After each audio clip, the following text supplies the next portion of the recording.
¿cómo yo puedo determinar que un soplo es sistólico? Ya, para poder determinar si es sistólico, primero deberíamos auscultar en las válvulas. Sistólico dijo, no. El sistólico se va a caracterizarse. ¿Cómo determinar? Es más fuerte, es el primer golpeteo, el loop.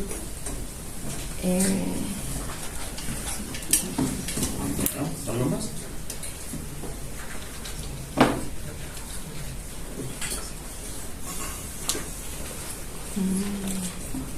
Nada más, ¿no? Ya. Cero. Segunda pregunta.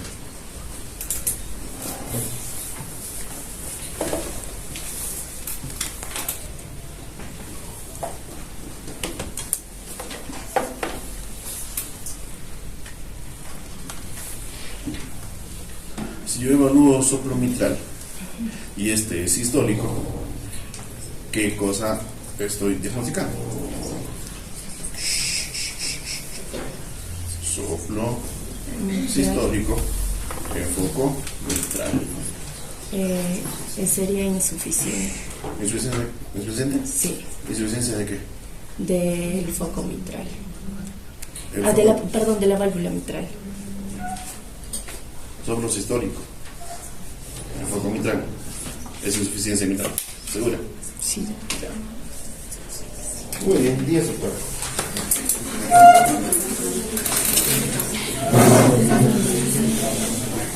Nori. Nori. Allá. A ver, Nori.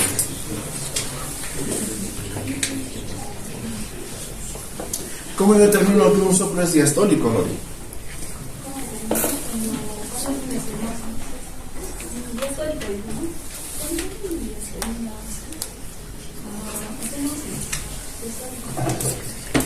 ¿Sí? Ya, 0.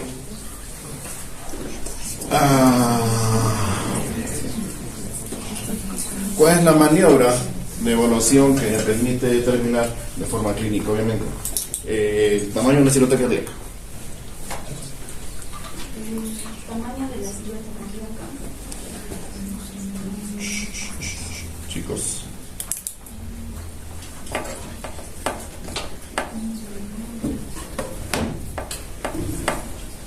¿Te acuerdas? ¿No? Muy bien, a ver.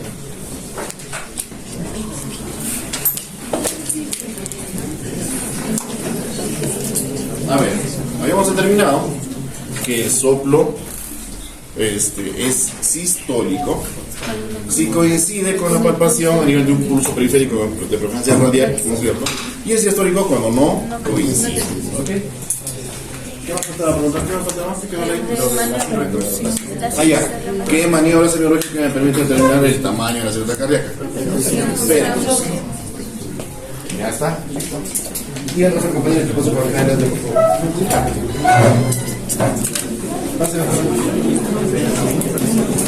Ok.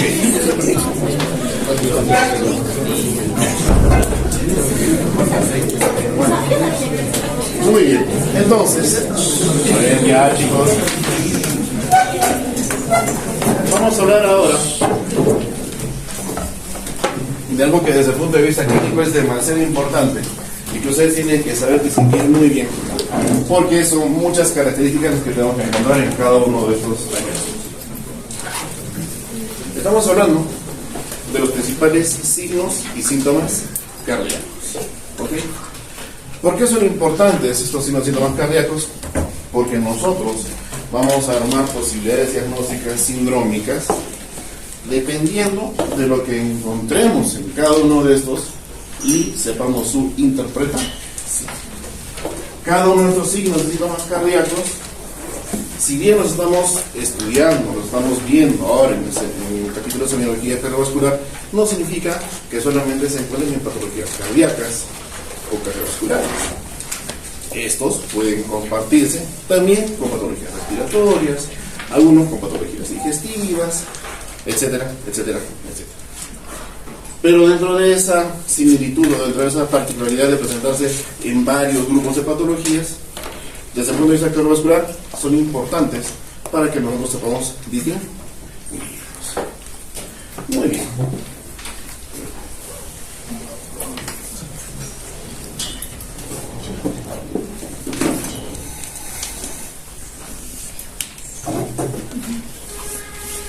¿Qué es la cianosis? Esto es la cianosis. La cianosis es nada más. ¿Eres compañero de la clase? Sí, doctor. ¿Qué pasa por delante? Ya, así no, Rosy, por favor, abre la puerta. Aunque sea por delante. La cianosis es la respuesta tisular o la respuesta a nivel de piel a una baja perfusión de oxígeno. Esa baja perfusión se puede dar por una alteración a nivel de la microvasculatura o por un déficit en el transporte de oxígeno, sea por una o sea por otra. Esa es la forma en la que nosotros podemos evidenciar cianosis. ¿Ok? Eso es a nivel de las manos.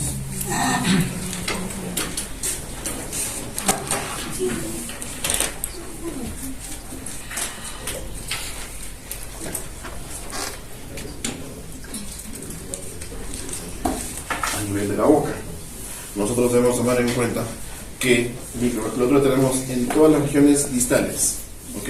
Pero ¿dónde es más evidente? A nivel de dedos, en manos y pies, y a nivel bucal.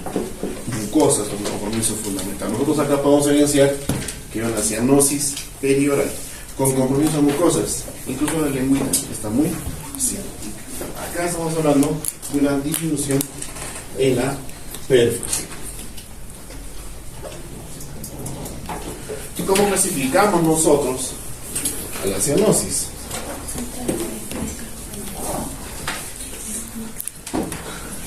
Va a depender del grado de compromiso que encontremos nosotros en este proceso de desaturación. ¿Ya? Vamos a hablar de la cianosis central. Cuando tengamos fundamentalmente problemas respiratorios que condicionan esta cianosis, neumonías, síntomas de respiratoria, bronquitis, neumotórax, etc. Y también vamos a encontrar la cianosis central cuando hablemos de alteraciones a nivel de transporte de oxígeno. ¿Ya? Por ejemplo, en las metahemoglobinas. La cianosis será periférica o generalizada, ¿no es cierto? O cuando está generalizada, cuando tenemos problemas sistémicos, falla cardíaca, un shock cardiogénico, taponamiento cardíaco, etc. Y va a ser localizada cuando nosotros encontremos problemas trombóticos a nivel de los vasos, las trombosis venosas profundas, obstrucciones arteriales, ¿ya? Y también cambios bruscos de temperatura. ¿Y cuándo va a ser mixta? Cuando nosotros encontremos shunts arteriovenosos. Estos shunts lo que van a condicionar es la presencia o la circulación de sangre arterial poco oxigenada y sangre venosa muy oxigenada. Tetralogía de Fallot, las comunicaciones interventriculares, como son algunas, las anomalías de Epstein, transfusión de grandes vasos, todas esas cardiopatologías congénitas vamos a estudiarlas posteriormente. Entonces, son los tres tipos fundamentales de cianosis que yo puedo encontrar.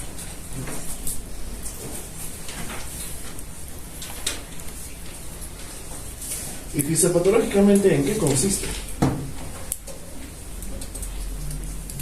Lo normal es que nosotros recibamos el aire y que este aire, por la vía respiratoria, por el bronquial, llegue hasta esta estructura. ¿Qué es esta estructura?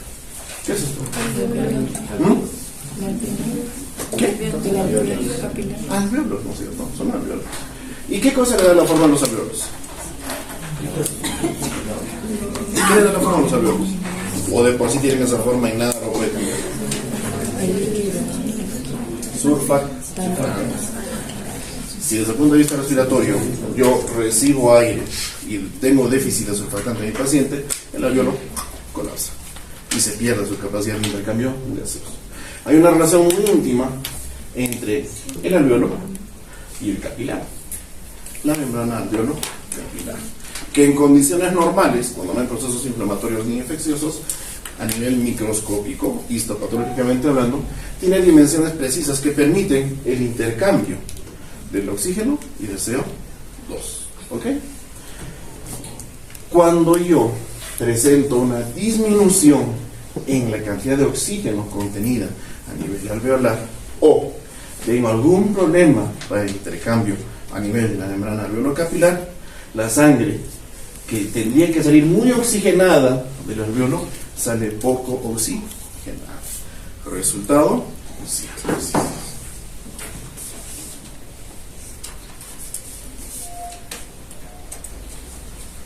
Entonces, cuando yo determino que mi paciente presenta cianosis, tengo que determinar primero dónde está localizado.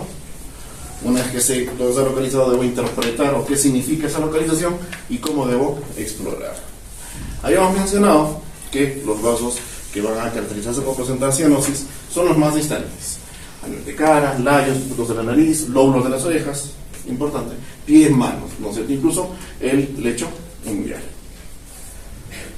Cuando encontramos un paciente que está cianótico, vamos a evidenciar alteraciones en la coloración de la piel. Esta se torna azulada, ¿no? Y ya hemos dicho, puede ser o generalizada o puede ser localizada o circunscrita. La celulosa central, ya sabemos en qué consiste, la periférica, la mixta y las alteraciones en la hemoglobina. Entonces, yo ya debo tener claro qué cosa es lo que debo buscar cuando mi paciente, por ejemplo, presenta una cianosis central. La desaturación o la baja concentración de oxígeno en el paciente es muy importante. Entonces, ¿qué cosa puede ocasionarme esto? Disminución en la presencia de oxígeno a nivel vascular, las hipovolemias a nivel pulmonar y los shunts o cortocircuitos. Por ejemplo, si yo tengo en manos una alteración a nivel de lo que es la hemoglobina, ya estas son patologías hematológicas, debo entender que hay un problema en la fijación de oxígeno para su adecuado transporte. ¿Dónde encuentro eso? Las metahemoglobinemias, las sulfahemoglobinemias y las intoxicaciones farmacológicas o exógenas, ¿ya? Por poner ejemplo. Entonces, debo entender yo cómo es que se produce cada uno de los tipos de cianosis y qué es la patología que podría estar condicionando su presencia. ¿Ok? ¿Quedó claro la cianosis? ¿Sí? Disnea. La disnea es un signo cardinal muy importante y bastante fácil de determinar en múltiples patologías, no solamente cardiovasculares. Significa que hay dificultad que evidencia el paciente para respirar. Cuando la disnea es muy importante, como en el caso de repente de este señor, el paciente describe su sensación como excesiva sed de aire, le falta el aire, y eso condiciona algunos hallazgos, por ejemplo, dolores precordiales, por la desaturación, por la dificultad respiratoria también, excesivo cansancio a esfuerzos de repente habituales o producidos, y cuando este ya es importante, incluso diaforesis, taquicardia y todos los eventos compensatorios. Entonces, ¿qué cosa es lo que puede causar disnea? Son varias las causas. Vamos a hablar primero de los hallazgos agudos. Vamos a entender que la disnea, fundamentalmente, cuando es de tipo agudo, tiene la mayor parte de las oportunidades origen pulmonar. Es la generalidad, ¿cierto? Doctor, ¿cómo diferenciamos una disnea de origen pulmonar con una de origen cardíaco? Dependiendo de cuál es la patología de fondo de tu paciente. Por ejemplo, viene un paciente disnéico, dos pacientes disnéicos, comparemos, ¿ya? Uno que, indagando en su historia clínica, sabemos que tiene antecedentes de exposición a biomasa, fumador crónico, y que ha trabajado de repente en construcción, expuesto a ese tipo de sustancias, todas por vía inhalatoria, versus un paciente disnéico también, que es hipertenso crónico, mal manejado, que tiene historia de síndromes edematosos a repetición. Entonces, ambos son disnéicos, pero uno, el que tiene antecedente respiratorio, tiene la disnea por la patología respiratoria propia, el EPOC que se está instalando, la fibrosis pulmonar que condiciona este EPOC, etcétera, etcétera, etcétera. Incluso la hipertensión pulmonar condiciona la disnea. Pero en el paciente hipertenso no. En el paciente hipertenso crónico de larga data, de repente estamos frente a una cardiopatía hipertensiva que está cursando con una falla cardíaca. Esa falla cardíaca congestiona los pulmones y Entonces, depende mucho de lo que encontremos nosotros en el paciente. ¿Ya? ¿Alguna pregunta más? Nada más. Pulmonar. Dentro de estas, las que mencionamos acá. Y las que son de origen extrapulmonar, generalmente, o en la mayoría de los casos, tienen que ver con problemas cardíacos. Digo en la mayoría de los casos porque no solamente son problemas cardíacos los que pueden condicionar disnea. También tenemos algunos problemas neuromusculares o incluso alteraciones a nivel del medio interno, estados acióticos o alcalóticos en algunos casos. ¿Ok? Listo. Eso cuando el cuadro es agudo. Cuando el cuadro es crónico, no difiere mucho la etiología, ¿ya? También vamos a encontrar patologías pulmonares y extrapulmonares, pero van a seguir siendo un poco más amplias las patologías pulmonares. ¿Por qué? Porque puede haber disnea por alteraciones a nivel de taquicardia pulmonar, podemos encontrar disnea por problemas vasculares pulmonares, ¿ya? Incluso alteraciones a nivel de los músculos respiratorios o problemas o patologías que comprometen músculos respiratorios pueden condicionar disnea. En cuanto a los pulmonares, mientras que en el caso extrapulmonar, lo cardiovascular es lo más frecuente. Es lo primero que tenemos que tener en cuenta si el paciente no presenta patología respiratoria crónica. Problemas metabólicos, incluso cuadros psicológicos. Ustedes van a encontrar pacientes que padecen de cuadros ansiosos o ansiosos depresivos que van a tener en su estado de ansiedad esa sensación de dificultad respiratoria. Pueden hacernos pensar en muchas cosas, pero no podemos descartar. Cuando todos los exámenes y la evaluación salen normal, no debemos descartar que estemos frente a un paciente con alteraciones psicológicas. Y otros que pueden condicionar también, que son extrapulmonares y que pueden producir en el paciente la presencia de disnea.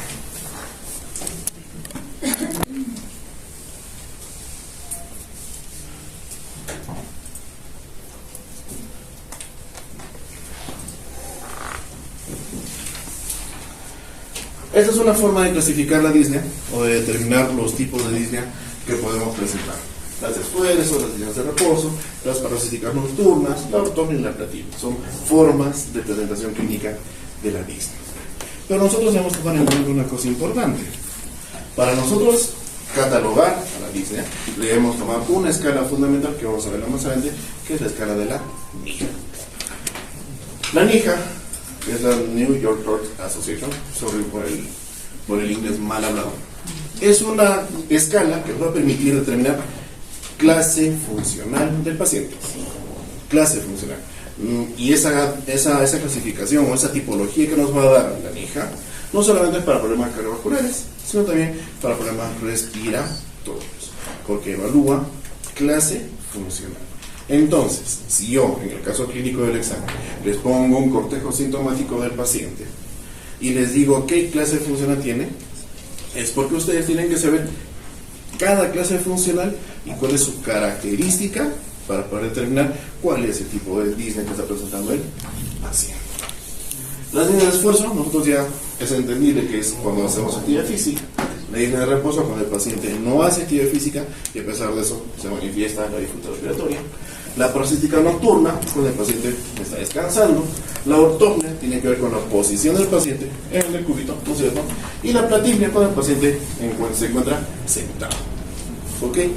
Esos son los tipos de disnea que debemos tomar en cuenta desde el punto de vista clínico.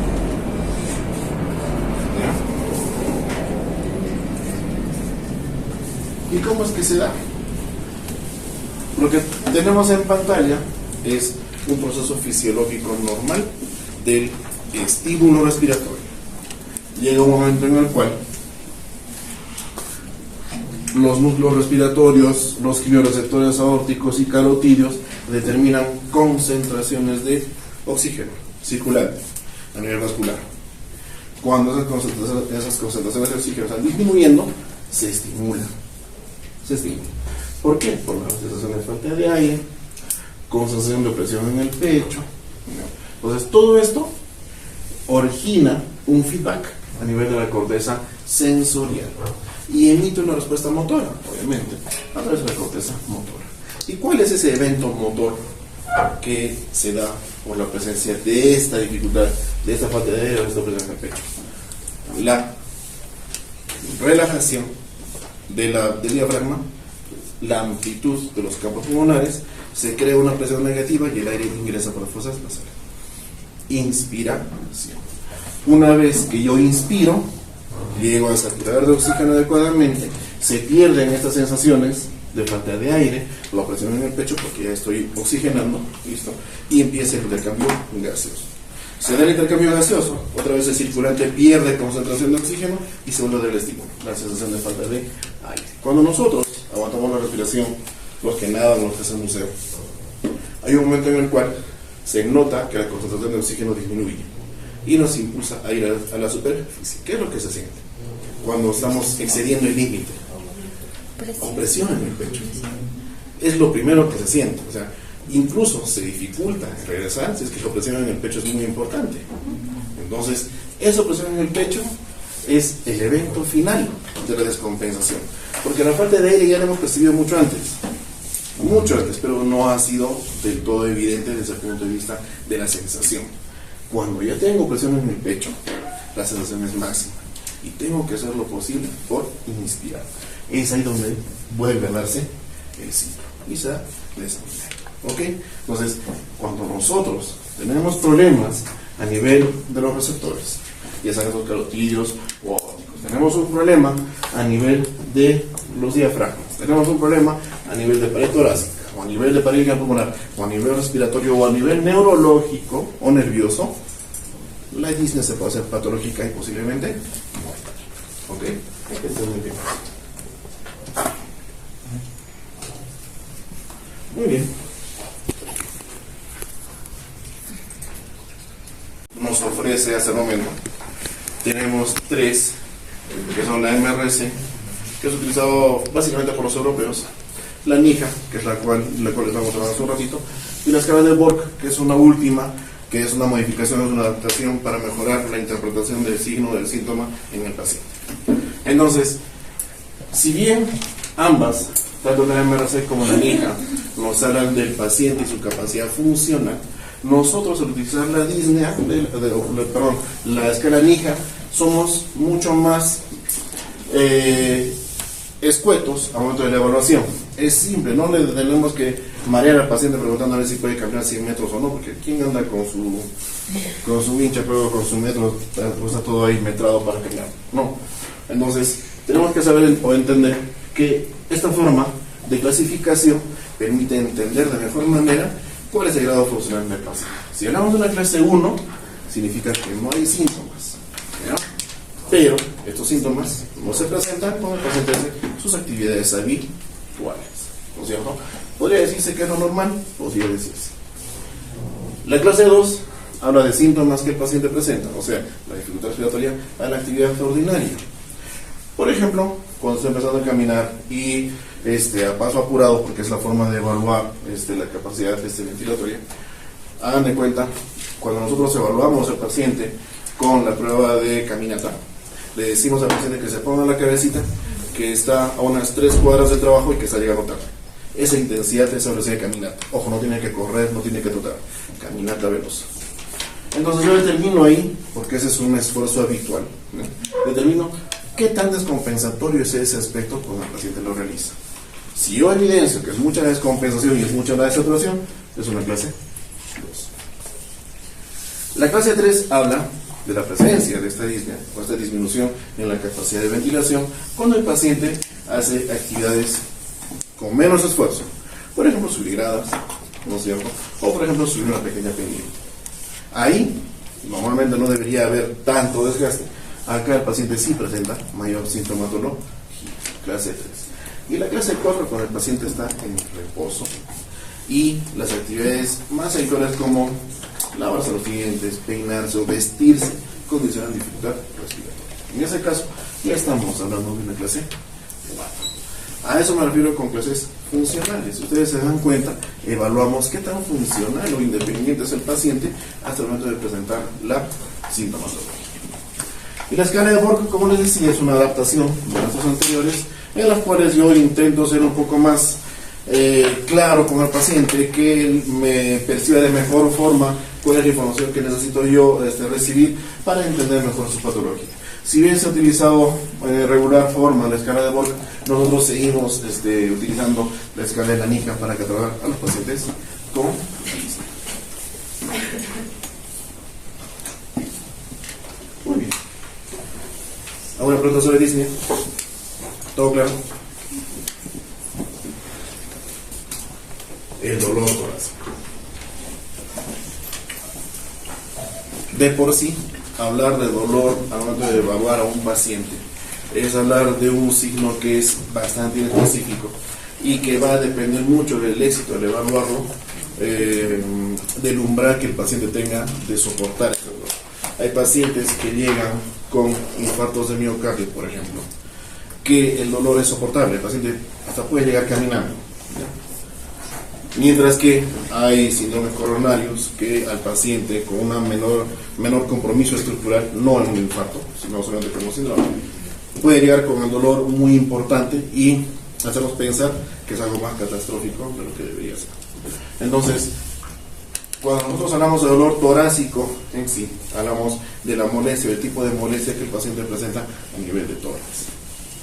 Este dolor debe tener características, ¿ok?, para descartar si es coronario o si no es coronario. Vamos a hablar más adelante de lo que es síndrome coronario, pero debemos de entender esto. Hay características particulares en los síndromes coronarios, en el dolor anginoso. Así.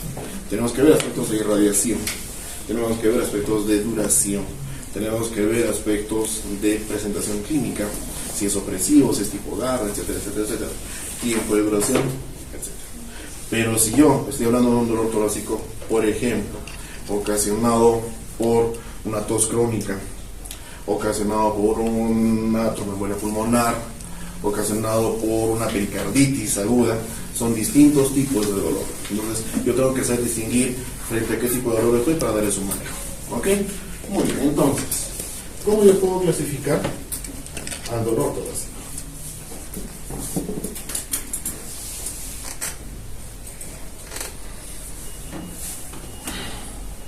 Vamos a tener múltiples causas para lo que es dolor torácico.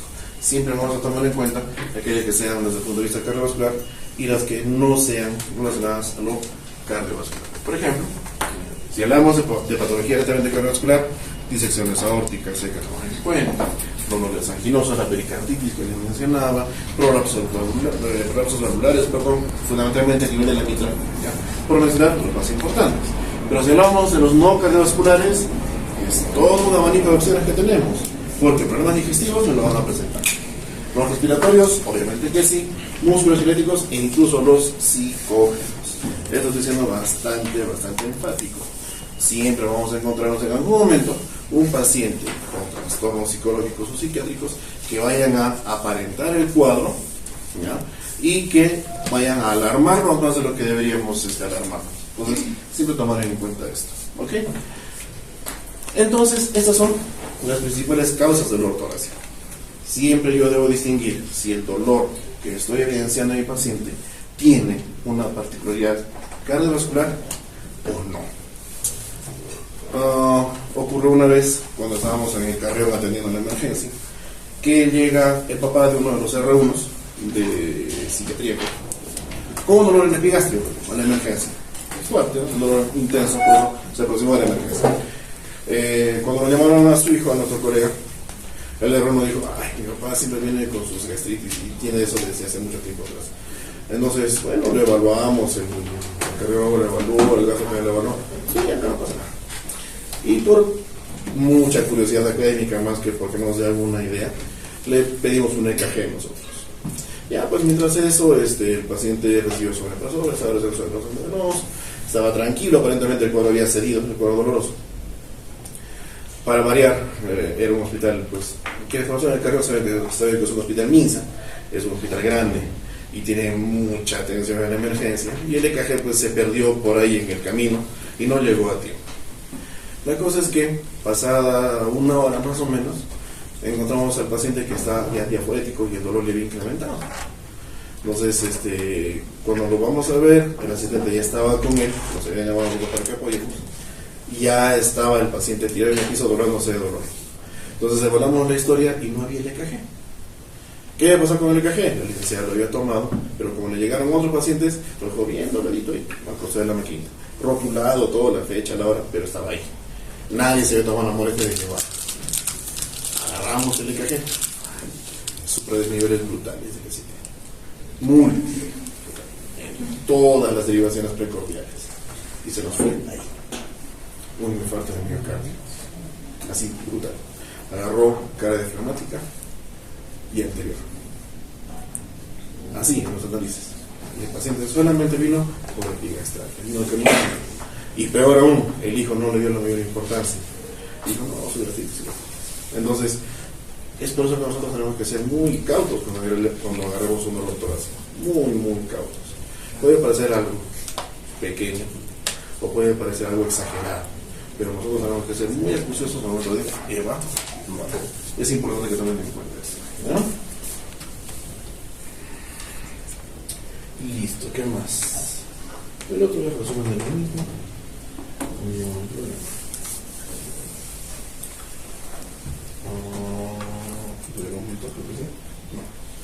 No. Muy bien.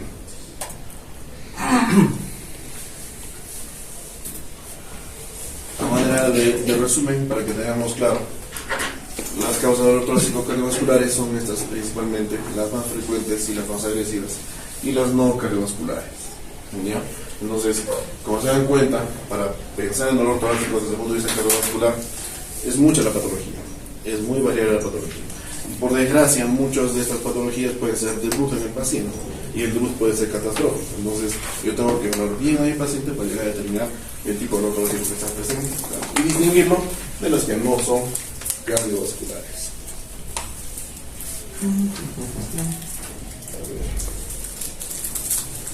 Cuando yo evalúo el dolor torácico, tengo que encontrar o tengo que determinar signos de gravedad en esta evaluación.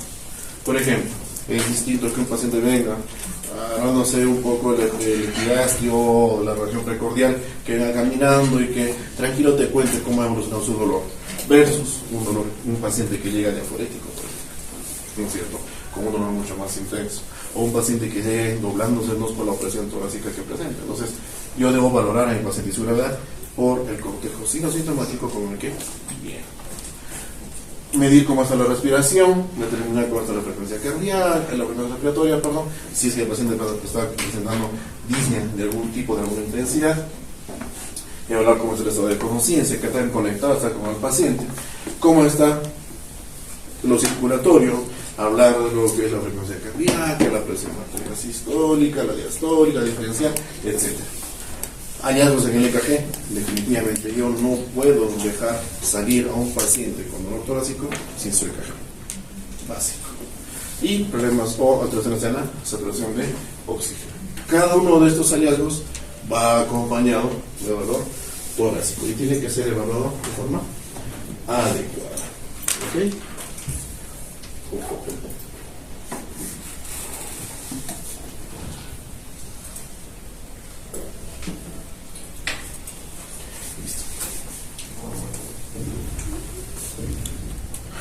Cuando nosotros evaluamos desde el punto de vista clínico al dolor torácico, generalmente estos dolores torácicos se van a presentar en la emergencia, ¿ya? Y para evaluar un paciente en la emergencia con dolor torácico, yo utilizo el Health Score o el score corazón, ¿ya? En el cual tengo que ver algunos aspectos en cuanto a la historia clínica, los antecedentes, hallazgos en el EKG que lo voy a tomar en ese momento, puntuaje por la edad, los factores de riesgo que se vaya a presentar y el dosaje de tropo mínimas. Si yo voy a juntar criterios, cada uno con su puntaje, como se están dando cuenta, voy a encontrar un riesgo bajo de una patología cardiovascular en este paciente con dolor torácico si es que mi puntaje es menor o igual a 3. Pero si es mayor a 3, ya tengo el riesgo de que el paciente esté haciendo algún problema cardiovascular manifestándose este dolor torácico. Tengo que estudiarlo más a fondo. Pues esto es una evaluación que se hace fundamentalmente en la emergencia. El score corazón. Muy bien. ¿Alguna duda? ¿Con un torácico? ¿Alguna pregunta? ¿Todo claro? ¿Sí? Edemas.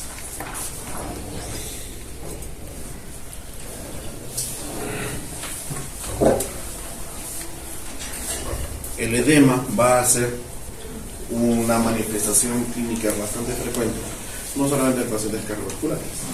Vamos a encontrar edema en pacientes hepáticos crónicos, vamos a encontrar edema en pacientes renales, vamos a encontrar edema en pacientes desnutridos crónicos, etcétera, etcétera, etcétera.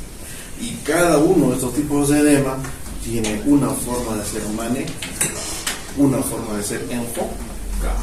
Entonces, más o menos para tener una idea, yo debo determinar cómo está ubicado y dónde está ubicado el edema. ¿Ya? Vamos a ver situaciones en las cuales el edema es bilateral o simétrico, o algunos edemas que son localizados. Si hablamos de que mi edema es bilateral o es simétrico, tengo que determinar si este edema abarca todo el cuerpo en el paciente o abarca solamente extremidades inferiores. Si yo estoy hablando de un edema generalizado, estoy hablando de una anasarca. ¿Y en qué casos puedo encontrar esto? Cuando hay falla cardíaca, cuando estoy en una falla renal, como el síndrome nefrótico, fallas hepáticas y el proceso de desnutrición pluricarencial, ¿no? Y voy a encontrar edema en los miembros inferiores cuando hay fundamentalmente problemas vasculares o extravasación, búsqueda de un tercer espacio por la presencia de esta alteración a nivel de las presiones corredor. Y cuando yo hablo de un edema regional o localizado, tengo que buscar patología vascular que esté bien localizada ahí. Por ejemplo, si yo tengo un paciente que viene con un aumento de volumen en pierna del lado derecho y nada más que en el lado derecho, tengo que ver primero si ese edema es normal o no en cuanto a su historia de enfermedad. Debutará en ese lado, habrá sido bilateral en algún momento, ¿no? ¿Qué es lo que nosotros debemos entender sobre edema cuando evaluamos a nuestro paciente? Primero, el edema bilateral, el edema que agarre al mismo tiempo ambos miembros inferiores, es un edema que puede ser renal, que puede ser cardiovascular. ¿Ok? Listo.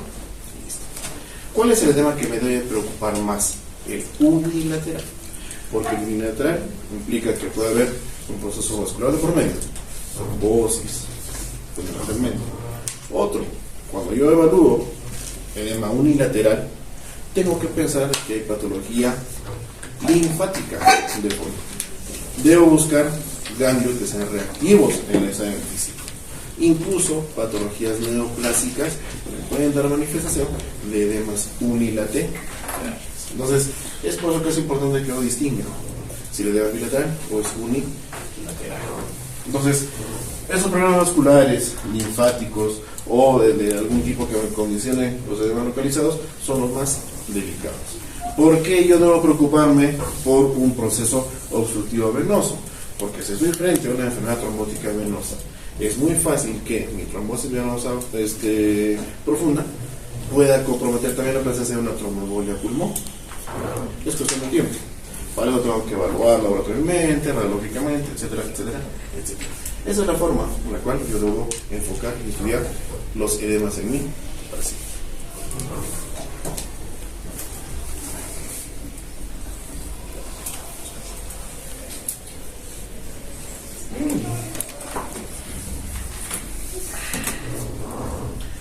Hay dos formas de presentación de un edema. Primero, debemos tener claro, el edema no es otra cosa que la extravasación de volumen circular, ¿no es cierto? Esta extravasación puede darse, esta extravasación puede darse o por un problema inflamatorio o por un problema de presión a nivel de la pared vascular, ¿ya? Las personas con la se alteran y producen esto. Entonces,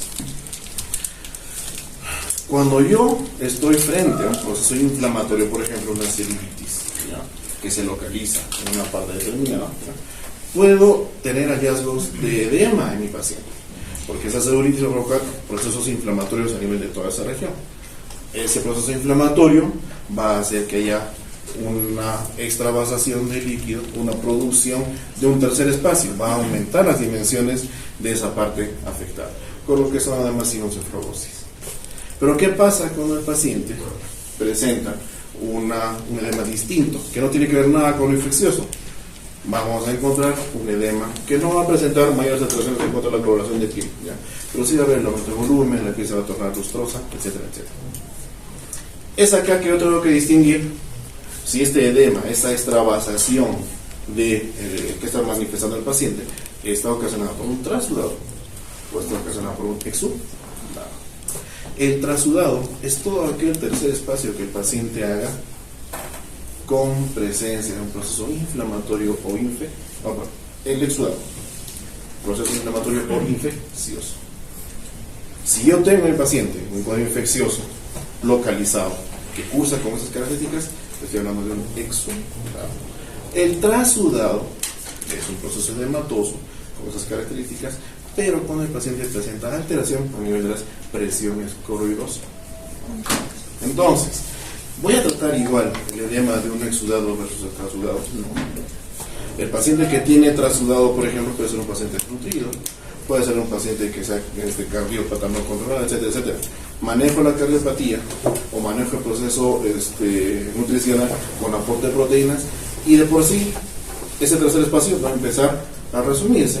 El extravascular va a entrar, se va a volver circulante y se van a empezar a fundir los edemas. En cambio, si es un proceso inflamatorio y infeccioso, tengo que tratar el problema infeccioso de fondo, y así, poco a poco, ese edema que se ha formado por la infección o por el proceso inflamatorio va a empezar a remir. Entonces, nosotros ya debemos tomar en cuenta eso. Acá vamos a hablar fundamentalmente de lo que son los trasudados. El trasudado, que tiene que ver con la alteración a nivel de las presiones transparietales vasculares. Entonces, se altera la presión coloidosmótica y la presión hidrostática, ¿no es cierto? Ambas alteraciones van a condicionar fuga de líquido del vaso sanguíneo al intersticio, o lo que llamamos extravasación. Una vez que se va a dar extravasación, lógicamente, el volumen que tendría que estar circulando, el volumen circulante disminuye, ¿no es cierto? Hay disminución de volumen circulante. Y eso hace que haya activación del eje renina-angiotensina. Entonces, ¿qué cosa es lo que pasa? El organismo dice, pucha, hay poco circulante, que de repente por algún lugar estoy perdiendo, tengo que producir vasoconstricción para regular las presiones arteriales. Se da aumento o activación de esta renina-angiotensina y se aumenta también la arginina vasopresina. Con eso se retiene sodio y se retiene agua. Entramos en un círculo vicioso, porque al retener más agua va a haber más cantidad de líquido que va a salir del extravascular y van a empeorar los edemas. ¿Listo? Entonces, eso es lo que nosotros debemos entender. El edema, que es de origen cardiovascular, es un trasudado. ¿Ok? Listo. Y para aquellos que les gusta la física, los números y tal situación, esa es la explicación ecuacional de lo que es la alteración a nivel de las presiones coloidosmóticas e hidrostáticas. Van a ser fuerzas que van a mantenerse en equilibrio normalmente y que van a mantener el intravascular dentro de los vasos sin que haya salida o que extravase. Se altera esto por problemas nutricionales, por problemas cardiovasculares, etcétera, etcétera, y vamos a empezar a presentar extravasación, salida del intra al extravascular. Resultado, ¿ok? Tómenlo.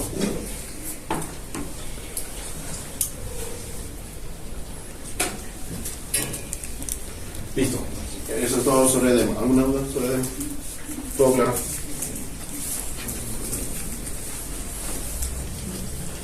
Palpitaciones.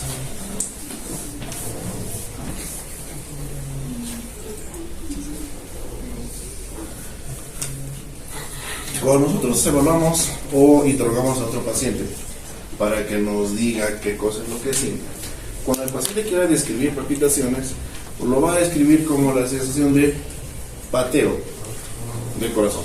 El corazón es pateado, rápido o lento, pero siente el golpe.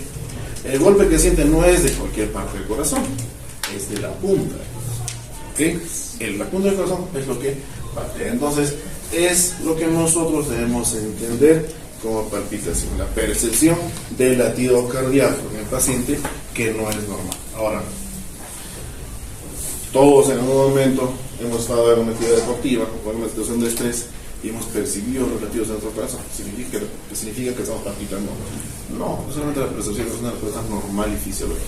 Cuando pasa el momento, todo vuelve a la normalidad y no percibimos el latido cardíaco. Pero cuando el paciente te dice que en situaciones de estrés o en reposo percibe su latido cardíaco, ahí estamos hablando de palpitaciones. ¿Ok?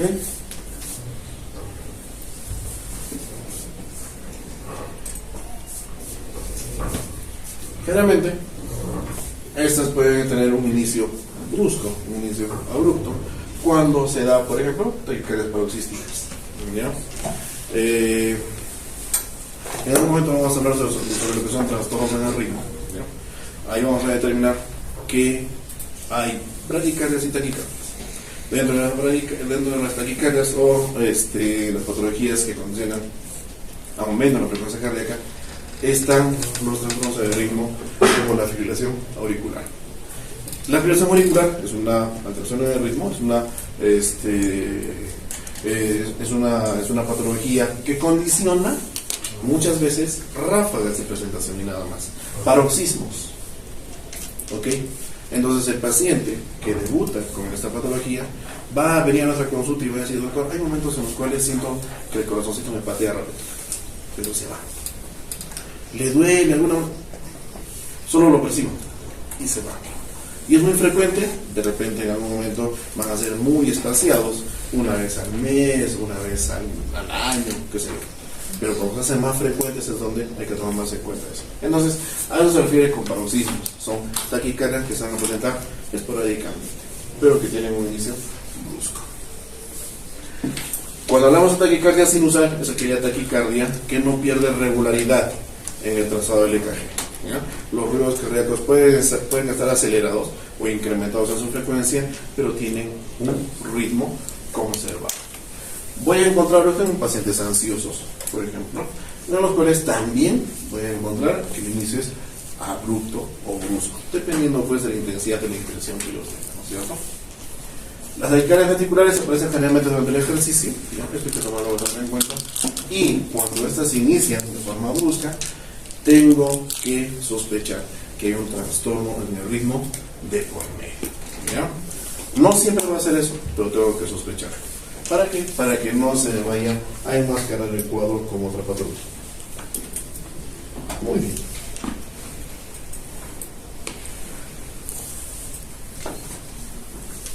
¿Cuáles son las causas de estas palpitaciones? Hay múltiples causas, entre las cardíacas y las no cardíacas, ¿cierto?, que pueden condicionar la presencia de las palpitaciones. Cuando hay problemas estructurales a nivel del sistema cardiovascular, cuando hay trastornos en el ritmo, ¿ya?, fundamentalmente en las cardíacas, y en las no cardíacas pueden haber problemas sistémicos, entre ellos fiebre, problemas tiroideos, trastornos en la menopausia, etc. Trastornos psiquiátricos, no se olviden, también puede haber, y respuesta farmacológica, ya sea esta de uso terapéutico o de uso recreación, pero estas son las principales causas de lo que es las palpitaciones. Hay que tomar en cuenta, ¿ya? Muy bien, ¿qué más?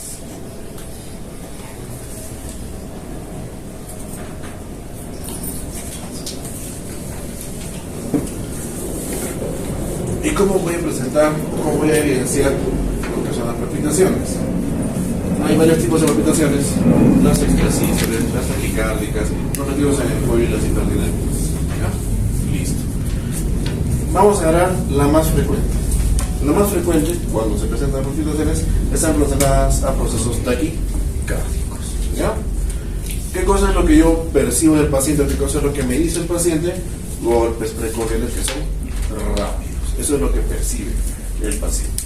Cuando yo evalúo y pongo el estetoscopio, encuentro un latido cardíaco que es rápido, pero que puede ser regular o puede ser irregular. Así como inicia rápido, también se va rápido. Y la percepción, la sensación se va.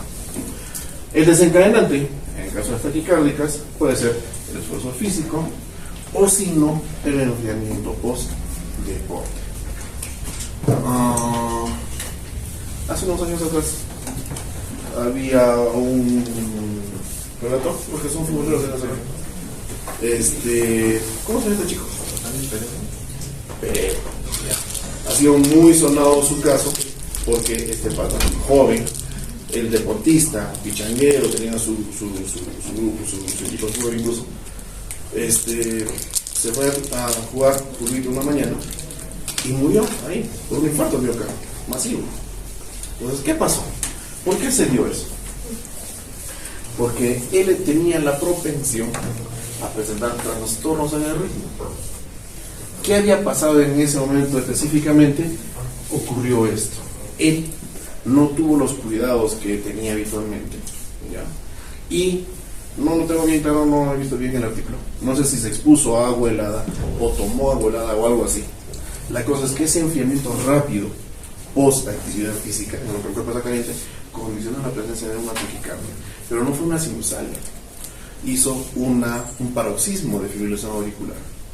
Y en eso se formaron varios émbolos y se dispararon por varias partes de las coronarias y sufragáneas.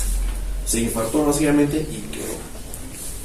Ahora, ¿puede darle a cualquiera? Sí, pues puede darle a cualquiera. ¿Por qué? Porque el paroxismo en una fibrilación auricular no necesita ser presente mucho tiempo, porque la turbulencia por las contracciones desordenadas va a provocar agregación de elementos formes en la sangre, va a formar los trombos. Y esos trombos, dependiendo del tamaño que tengan, pequeños o muy grandes, van a comprometer o vasos pequeños o vasos muy grandes. Pudo haber quedado con una secuela neurológica, puede haber presentado un infarto mesentérico, un infarto hepático, pero lo que le dio fue un infarto de miocardio masivo, porque hubieron múltiples trombos que se dispararon. Entonces, esto del enfriamiento post-deporte es algo que debemos tomar siempre en cuenta como antecedente para un paciente que presente palpitaciones de tipo taquicardia. ¿Qué cosa es lo que el paciente va a manifestar? Además de eso, síncope, disnea y dolor tipo anquiloso. Entonces, eso es como ejemplo para entender cómo yo puedo presentar o cómo un paciente puede presentar su palpitación. Dependiendo si es una extrasístole o si es latidos en el cuello o si son hiperdinámicas.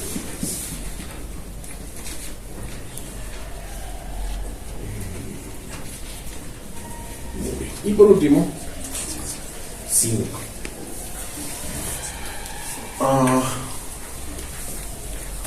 La síncope va a ser un hallazgo semiológico que va a cursar principalmente por una disminución a nivel del flujo sanguíneo cerebral. No hay otra cosa, es disminución en el flujo. Y como es una disminución en el flujo, esta disminución se recupera rápida. Entonces, podemos tener básicamente 3 formas de presentación de las síncopes, ya sean reflejas, ya sean cardiogénicas o sean relacionadas a procesos de hipotensión ortostática. Son los 3 grupos más importantes causales de síncope. Por cualquiera de estos se puede presentar la síncope. Entonces, yo debo saber o debo entender por la naturaleza de la síncope del paciente y los antecedentes que se presentan, cuál de estos podría ser el agente causal para la síncope en él, ¿no?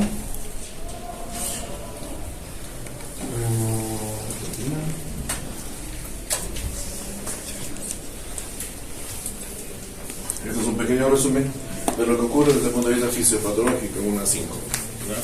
Al haber una disminución en el flujo cerebral, yo voy a encontrar alteraciones a nivel de los receptores que van a encontrar bajas presiones. Esto va a activar un evento compensatorio a nivel del sistema simpático, ¿ya? En el cual ya pues van a haber perturbaciones previas que se van a manifestar. Esto va a condicionar el hallazgo o el estado paro reflejo en el paciente. Entonces, para que yo pueda encontrar en mi paciente una mejora en la presión arterial sistólica, va a haber de medio reflejos cardiovales, parasimpáticos y vasosimpáticos. Va a darse una retroalimentación rápida y voy a volver a mis presiones arteriales sistólicas normales. Todo este evento se da muy rápido. El paciente con síncope cuando está perdiendo el conocimiento, está cayendo, no pierde conocimiento, perdón, cuando está cayendo por el evento, llega despierto al piso. Él es consciente de los golpes que recibe, de la caída, de todo. No hay, vamos a ver ahorita, no hay alteraciones que sí se van a dar en otros casos de caídas ocasionadas por problemas neurológicos y todo eso, ¿ya? Entonces, por ejemplo, nosotros debemos saber distinguir y diferenciar muy bien la síncope de lo que es una epilepsia, de lo que es una crisis isquémica transitoria o incluso la neurosis o crisis de pánico. Tengo que saber distinguir. Por ejemplo, lo más frecuente, las epilepsias. ¿Ya? Mi paciente con síncope jamás va a presentar pródromos, como si presenta el epiléptico. Cuando el epiléptico conoce su enfermedad, él presenta alteraciones que percibe como previas a su crisis. Puede ser sensación de hormigueo en las manos, puede ser percepción de disminución de la agudeza visual, puede ser cualquier cosa, pero que él ya lo asocia y está familiarizado con esto previo a su crisis. Entonces, que no les extrañe en un momento, me están caminando por la calle y un paciente que está con esa, que es epiléptico y viene con su pródromo, agarra, se quita la casaca, se acomoda rápidamente, se echa y empieza. Porque ya conoce su crisis, ya conoce cómo se va a manifestar. Y en lugar de esperar a que se manifieste y caerse y dañarse más, se acomoda y pasa la crisis. Cosa que no hay en el síncope. No hay un aura, no hay un pródromo en la síncope. ¿Ok? La síncope simplemente se da por esa disminución a nivel del flujo. En la epilepsia, luego de que ya el cuadro se instala, empiezan a ver pues, las convulsiones, los movimientos tónico-clónicos, ¿ok? Que no se da en la síncope. El paciente con síncope no convulsiona. ¿Ya? ¿Van a haber lesiones traumáticas en ambos? Sí. Pero en el caso de síncope, como les digo yo, como ya está, ya es inevitable la caída, ya percibe su caída, percibe los golpes de la caída, claro, las lesiones que va a haber es solamente por la caída. En cambio, en el epiléptico va a haber más daño propio de las convulsiones. Ahora, la epilepsia tiene un trastorno o un trasfondo estructural, sí o sí.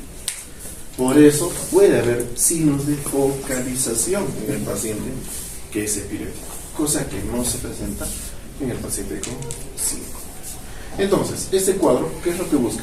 Busca diferenciar la síncope con otros cuadros similares que podrían presentar algo parecido, pero que no tienen nada que ver. Analicen en la casa las crisis isquémicas transitorias y lo que son las crisis de pánico. ¿Por qué yo quería agarrar lo que es epilepsia? Porque es la patología con la cual más frecuentemente se puede confundir. Entonces, si en el caso clínico les pongo todo un cortejo sintomático bacán y les escribo muy bien y les digo, el paciente tuvo previo el evento dolor en oído izquierdo, ya es un aura. Puede parecer pequeño y insignificante, pero ya es un aura. ¿Será síncope? No. ¿No es cierto? Listo, pues no. ¿Qué más?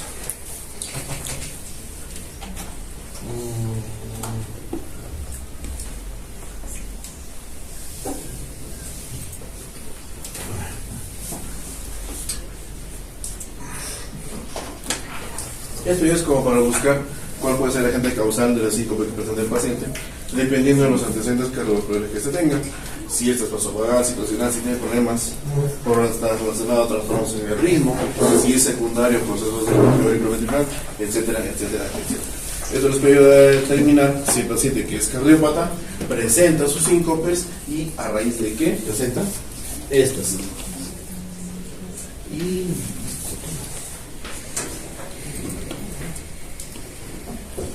bueno, cuando yo voy a interrogar al paciente que ha padecido síncopes, tengo que estudiar cada uno de estos aspectos. Debo determinar si está debutando con el cuadro o si ya es un sincopador habitual, cuándo duran las crisis, cómo es así que se presenta, en qué circunstancias o en qué momento se presenta, si es que se asocia a alguna otra sensación aparte de lo que es la disminución del flujo vascular, y si hay algún antecedente que el paciente tenga que me ayude a entender de mejor forma, por de repente los papás o los hermanos o los tíos presentan algo parecido, siempre es importante tenerlo ahí como vean en la historia clínica. Muy bien, eso ha sido lo que son signos y síntomas. ¿Alguna pregunta? ¿Alguna duda? ¿Algo que me quede claro? ¿Seguros? ¿Todo bien? ¿Delegada, alguna duda? Nada, ya. Listo. Muy bien, chicos, eso sería todo. Gracias.